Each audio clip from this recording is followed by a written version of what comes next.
Hi, I'm Matthew, and my book talk is on 15 Dogs. Wait, that's not 15. Give me a sec. There we go. 15 Dogs is a Giller Award-winning mythological fiction novel by Andre Alexis. Alexis is a novelist, a short story writer, and a playwright born in the port of Spain, Trinidad on January 15th, 1957. He immigrated to Canada in 1961, where he had a short stay in Petrolia, Ontario, until he moved to Ottawa and spent the rest of his youth there. Alexis started his career in the theatre where he performed and produced his short play Labden Kent, which was turned into a book in 1999.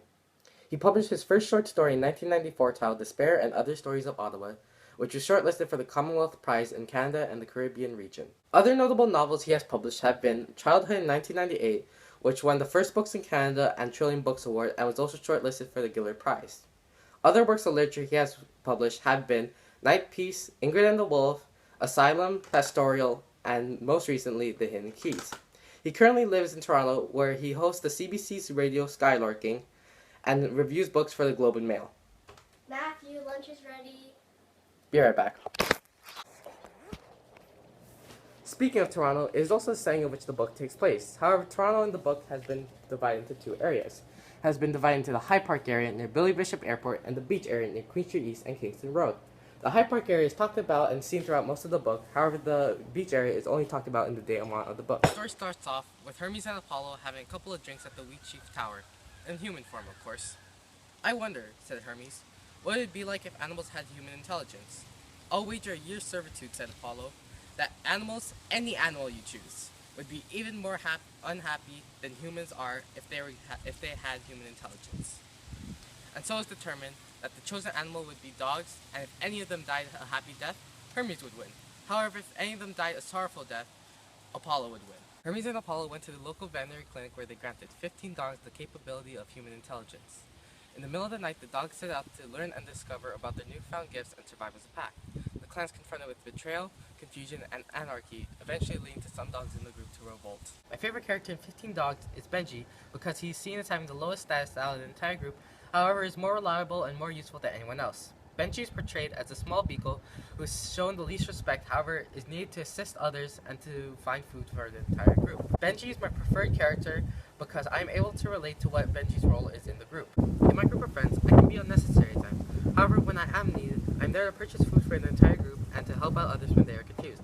What I like about Benji is that his brilliance and wit that played a major role in the rising action of the story was ironically his undoing in the book.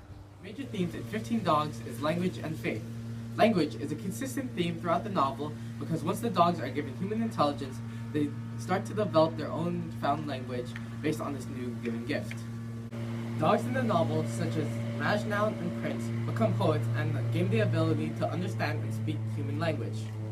In their poems, they incorporate the names of one of the dogs from the text. Faith is also a major theme throughout the novel. It is questioned frequently if God is real, and if so, what is God? Nira, who's Majnown's owner, asks Majnown frequently about God. "Hey Maj, do you believe in God?" Majnown responded, "What is God, Nira?" "How do I put this? God is someone who people pray to for others and for themselves." Majnown nods yes. She aghast. "How can you believe in such a ridiculous thing?" she demands. "I suppose you believe God is a dog." The book brings up serious questions about beliefs and God, questions that we potentially may ask one day as we continue our lives. The novel applies to one's life by saying that death is inevitable and we must do something to make our life meaningful. This is also the lesson that the novel teaches us. I live by the quote by the Broadway musical Hamilton, "If there is a reason I'm still alive, then I'm willing to wait for it." I've had some pretty dark times in my life, and this quote helps me remember that my life and everyone else's life has a purpose and a meaning to it. In 15 Dogs, Alexis is trying to say that death is unavoidable and it will eventually happen to all of us. Nonetheless, it's what we do in our lives that makes us who we are and creates our legacy. Everyone has potential and everyone has a purpose, and we are just as capable of achieving anything that anyone else. God has created us with a purpose, and to figure out that purpose, well, just like the musical says, you just have to wait for it. The dogs in the novel want to find out their purpose for why they were granted such a precious gift. And even though if they were able to find out the purpose why, would they be satisfied enough to live a happy life, to the point that they would die a happy death?